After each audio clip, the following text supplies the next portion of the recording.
The Japanese embassy hostage crisis began on 17 December 1996 in Lima, Peru, when 14 members of the Túpac Amaru Revolutionary Movement took hostage hundreds of high-level diplomats, government and military officials and business executives who were attending a party at the official residence of the Japanese ambassador to Peru, Morihisa Aoki, in celebration of Emperor Akihito's 63rd birthday. Although strictly speaking the crisis took place at the ambassadorial residence in the upscale district of San Isidro rather than at the embassy proper, the media and others referred to it as the Japanese embassy hostage crisis, and that is how it is conventionally known. Most of the hostages were soon released. After being held hostage for 126 days, the remaining dignitaries were freed on the 22nd of April 1997, in a raid by Peruvian Armed Forces commandos,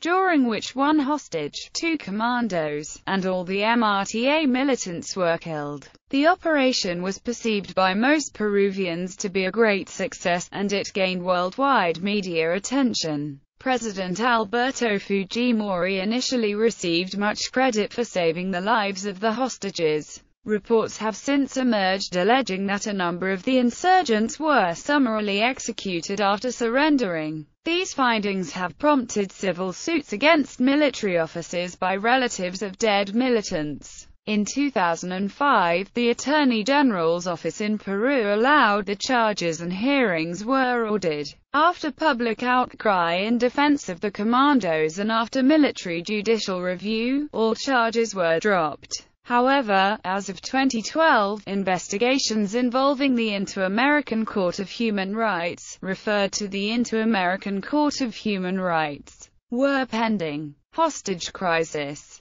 Beginning of the siege. The surprise ambush and seizure of the Japanese ambassador's residency was the highest-profile operation of the MRTA in its 15-year history. The attack propelled Peru in general, and the MRTA in particular, into the world spotlight for the duration of the crisis. Guests reported that the guerrillas blasted a hole in the garden wall of the ambassador's residence at around 8:20 p.m. the night of the 17th of December. The complex had been guarded by over 300 heavily armed police officers and bodyguards. The Japanese ambassador's residence had been converted into a fortress by the Japanese government. It was surrounded by a 12-foot wall, and had grates on all windows, bulletproof glass in many windows, and doors built to withstand the impact of a grenade. It was, therefore, an easy site to defend from the inside. The news of the MRTA's daring assault on the ambassador's residence caused the Lima Stock Exchange to close 3 hours early, as domestic stocks plummeted.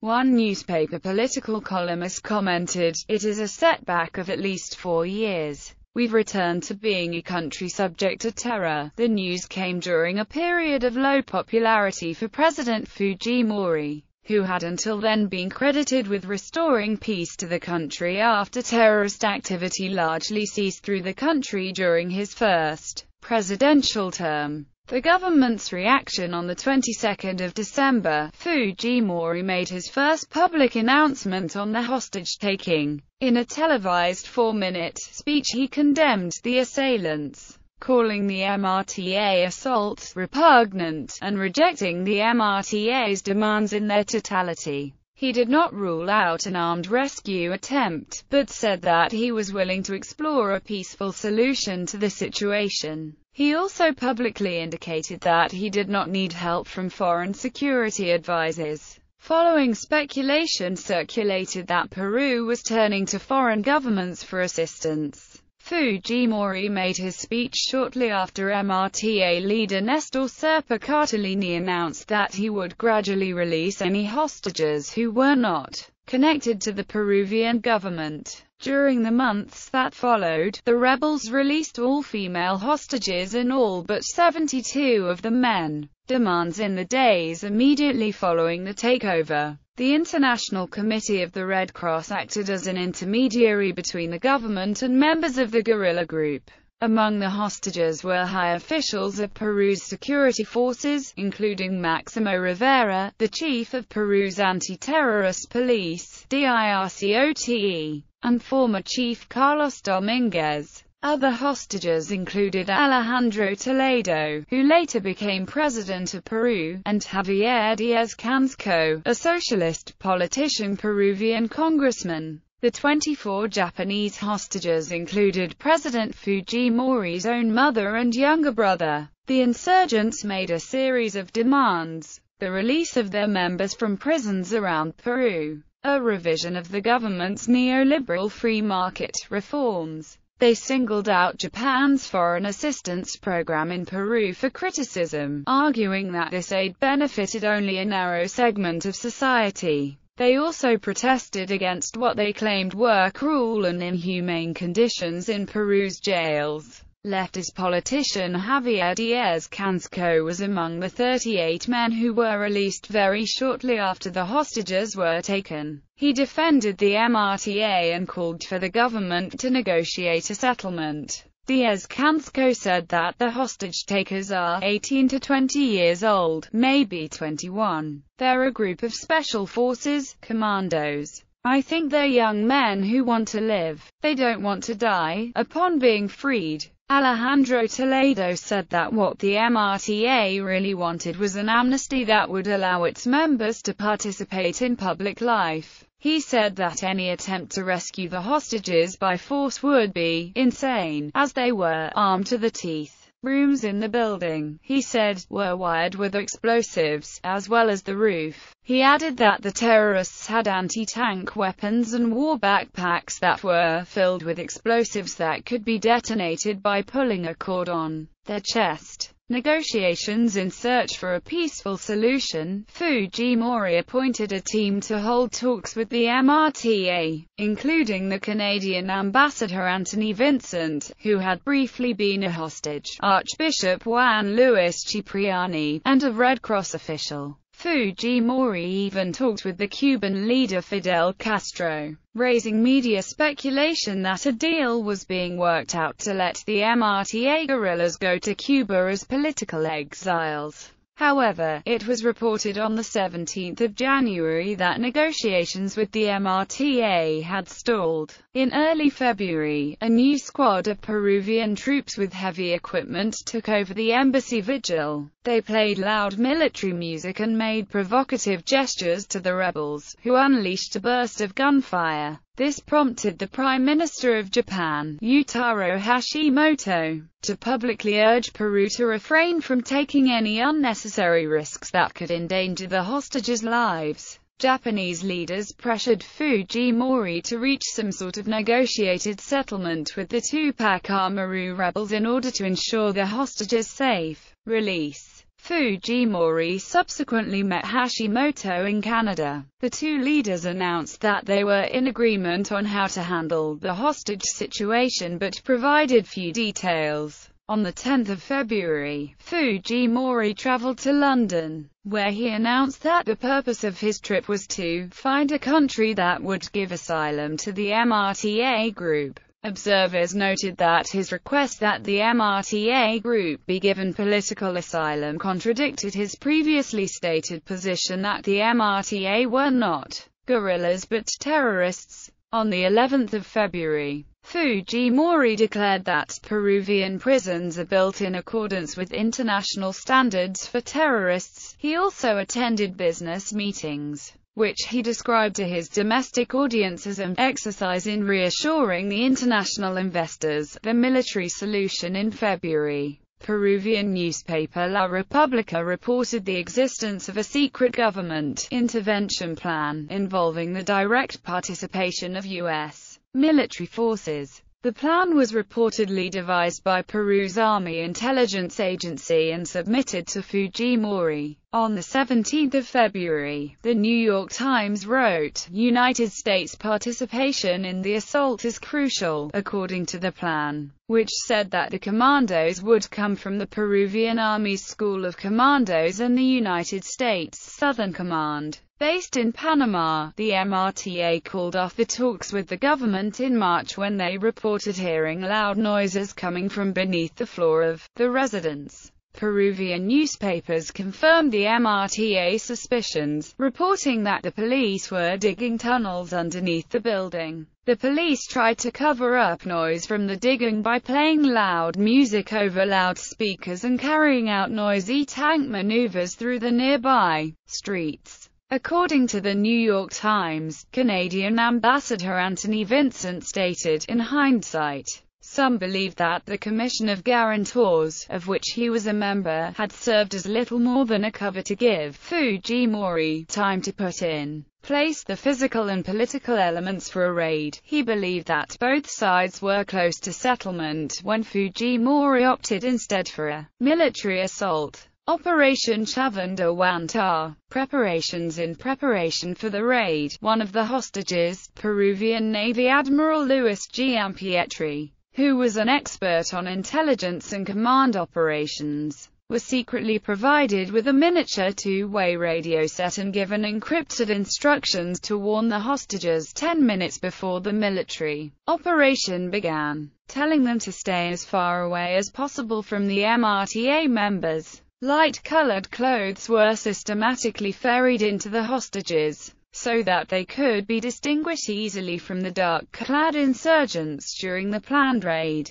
Serpo himself unwittingly helped with this part of the project when, hearing noise that made him suspect that a tunnel was being dug, he ordered all the hostages placed on the second floor. In addition, sophisticated miniature microphones and video cameras had been smuggled into the residence, concealed in books, water bottles, and table games. Giampietri and other military officers among the hostages were given the responsibility for placing these devices in secure locations around the house, eavesdropping on the MRTA commandos with the help of these high-tech devices. Military planners observed that the insurgents had organized their security carefully, and were particularly alert during the night hours. However, early every afternoon, 8 of the MRTA members, including the 4 leaders, played indoor football for about 1 hour. Fujimori later unveiled a scale model of the building that was especially built to prepare for the rescue operation, which included the tunnels from adjacent houses used by commandos to enter the building.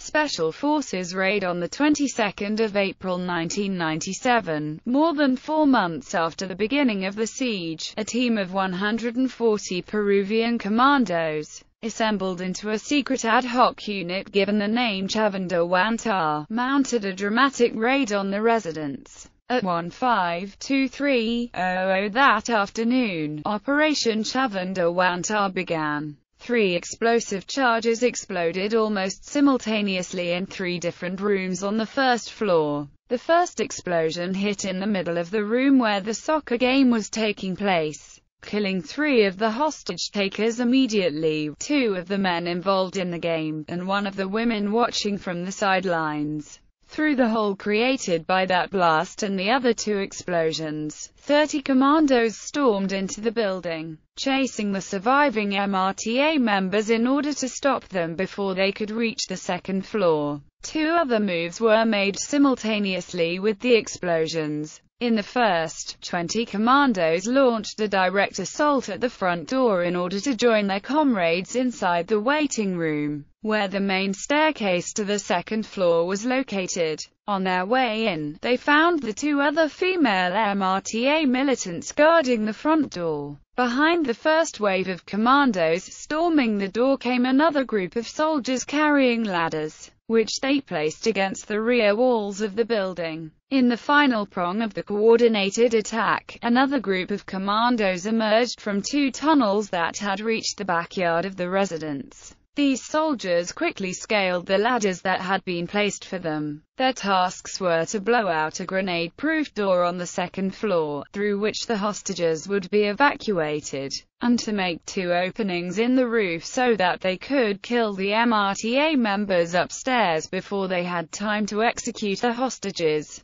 At the end, all 14 MRTA guerrillas, 1 hostage and 2 soldiers died in the assault. According to the U.S. Defense Intelligence Agency, MRTA member Rolly Rojas was discovered attempting to walk out of the residency mixed with the hostages. A commando spotted him, took him to the back of the house, and executed him with a burst that blew off Rojas' head. The DIA cable says that the commando's intent had been to shoot just a single round into Rojas' head, and due to the mistake the commando had to partially hide Rojas' body under that of Serpa, who had also died in the raid. The cable also says that another MRTA member was executed after the raid. Fujimori's role. According to a Defense Intelligence Agency report, Fujimori personally ordered the commandos participating in the raid to take no MRTA alive, as the commandos tore down the flag of the MRTA that had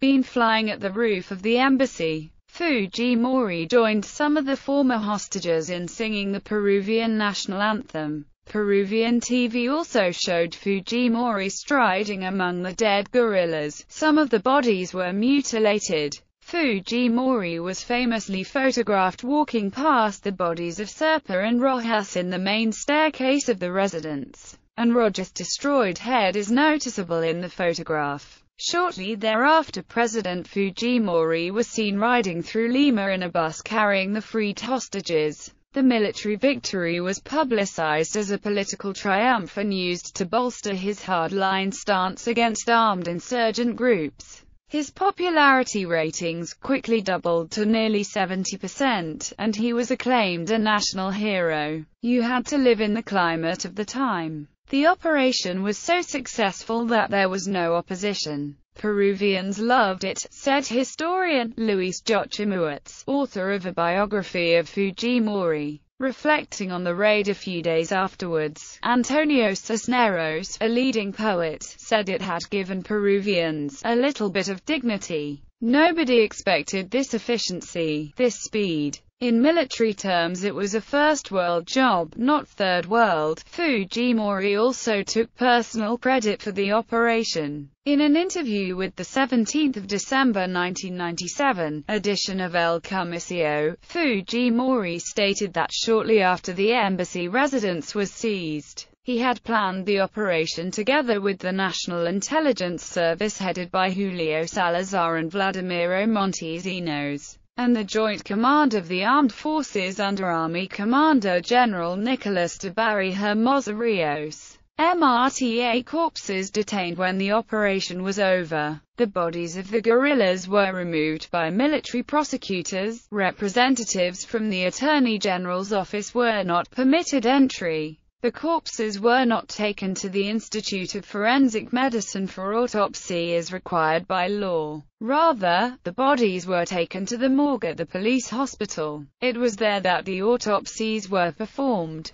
The autopsy reports were kept secret until 2001. Next of kin of the deceased were not allowed to be present for the identification of the bodies and the autopsies. The bodies were buried in secrecy in cemeteries throughout Lima. Elijah Rodriguez Bustamante, the mother of one of the guerrillas, and the deputy director of APRODEH asked the Attorney General's office to take the necessary steps to identify those who died during the rescue. But the Attorney General's office conceded its jurisdiction over identification of the deceased MRTA members to the military justice system. International reaction. In general, the military operation was viewed with positive eyes by other governments. Several Andean presidents supported Alberto Fujimori's decisions. This was made a public declaration of the IX Andean Presidential Council. However, there were some exceptions.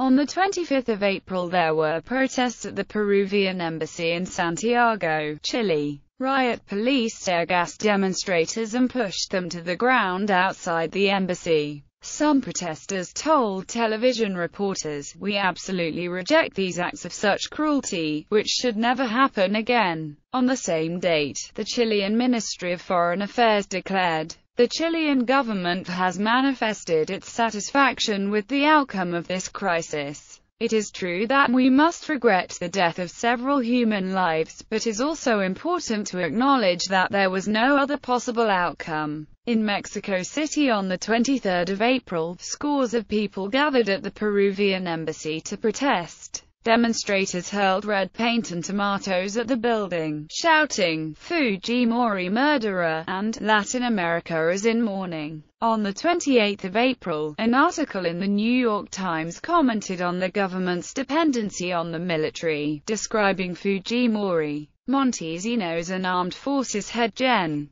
Nicolas Hermosarios's Peru's ruling troika, MRTA view in an interview in the 24th of April edition of the German newspaper Junge Welt. MRTA spokesperson Norma Velasco assessed the developments leading up to the raid, saying that the goal of the MRTA unit was not to murder the embassy prisoners but, rather, to achieve their demand to free the 450 MRTA prisoners held in Peru's prisons, saying that, "We had no illusions that Fujimori wanted a peaceful solution," Velasco added. "We did have some bit of hope that international public opinion in many countries would increase pressure on the Peruvian government and force them to give in," alluding to the underlying economic conditions of the country. She observed, "A vast segment of the population still suffers from poverty, hunger and a lack of proper medical care, and these problems are increasing.